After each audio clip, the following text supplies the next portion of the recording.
Welcome to This Explainer. If you're someone who spends a lot of time just in your own head, really thinking deeply about the world, you've probably noticed a super frustrating, literally exhausting pattern in your life. You might find yourself constantly tangled up in these draining relationships, no matter how hard you try to avoid them. So today, we're going on a bit of a journey of self-discovery. We're going to unpack the architecture of toxic attraction. We'll look at the hidden psychology of why brilliant, deep thinkers often struggle with chaotic individuals. And more importantly, how you can actually use your intellect to break that cycle once and for all. Okay, let's dive into this. The central paradox that probably brought you here is this. Why exactly do deep thinkers attract so much drama? I mean, you're an intellectual person, right? You process things deeply, you analyze situations, and you genuinely just want to understand the people around you. Yet somehow, you keep ending up in relationships, whether that's friendships, romantic partnerships, or even just weird workplace dynamics that completely drain your energy. It seems totally counterintuitive, doesn't it? Just think about your primary goal for a second. You're seeking peace. You're making a genuine, honest attempt to understand the world and live harmoniously. But your actual everyday lived experience, it acts like a giant magnet for drama. And it's incredibly frustrating. It's not like you're going out looking for chaos, but these chaotic, toxic individuals just seem to have a built-in radar that points right at you. To understand why this happens, well, we can't just look at who you are today. We actually need to rewind the clock a bit. Section 1. The origin. The easy child blueprint. Like I said, this pattern actually begins way back in childhood. Right, so this pattern of toxic attraction doesn't just magically appear out of thin air when you become an adult. It lays down a psychological foundation that dictates how you interact with others for literally decades to come. Let's walk through these steps, because understanding this psychology is an absolute game changer for breaking the habit. Step 1. A lot of deep thinkers grew up way too fast. You were probably constantly praised for being the easy child or, low maintenance.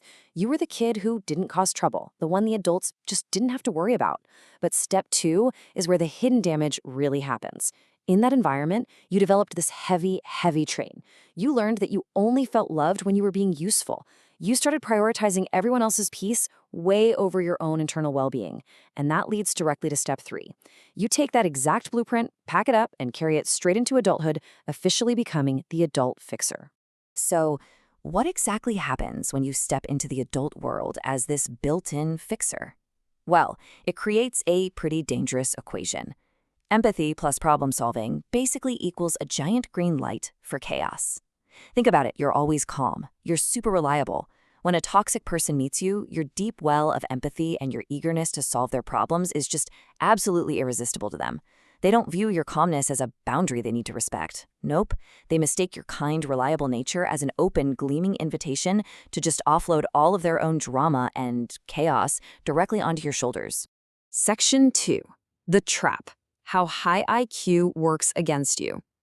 This is where we see the really counterintuitive twist, where your high intelligence is actively making the situation worse instead of preventing it. Now, what's really interesting about this slide is how easily you might catch yourself saying something like, well, they just went through a lot in childhood. Have you ever caught yourself making that exact excuse for someone who treats you terribly? This is the ultimate trap of having a high creative IQ. You've got this incredible capacity to replay conversations in your head, literally turning them over and over, trying to find some complex, logical reason for someone else's bad behavior. You tell yourself, oh, they're just misunderstood, or you intensely analyze their past just to excuse what they're doing right now. And right here lies the core conflict of this whole intellectual trap.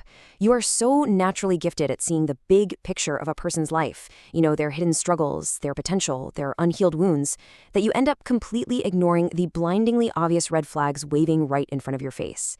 You're actually using your powerful logic and intellect to excuse their toxicity, instead of using that exact same brain power to set a firm, protective boundary.